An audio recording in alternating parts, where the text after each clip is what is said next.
Жалам зашто се соочуваме кога представник на тимот кој го изготвил супервештачењето, кој е со највисок ранг на титула доктор на науки, скоро на секое прашање на поставено од страна на обвинителот, одговара со не знам, не се сеќавам, не можам да го утврдам, не го разбирам прашањето и поради тоа сметам дека пропадна обидот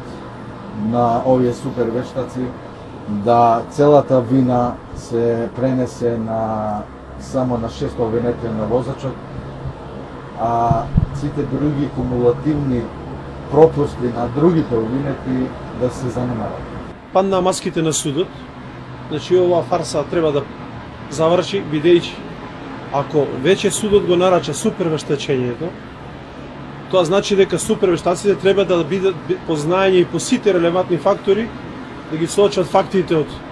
вештачењата на обвинителот, на одбраната и да донесат заклучок каде е вината и што е вината. Сведоци сте, присутни сте на второто судење. Докторот на науки на најосновни прашања на обвинителот, ќе послушам едно од тие, на прошлото рочиште, го прашува супервештакот каков систем на кочење имал дотичниот автобус. Може да замислите супервештачење, да дотично вешто лице не знае каков систем на кочење има дотичниот автобус.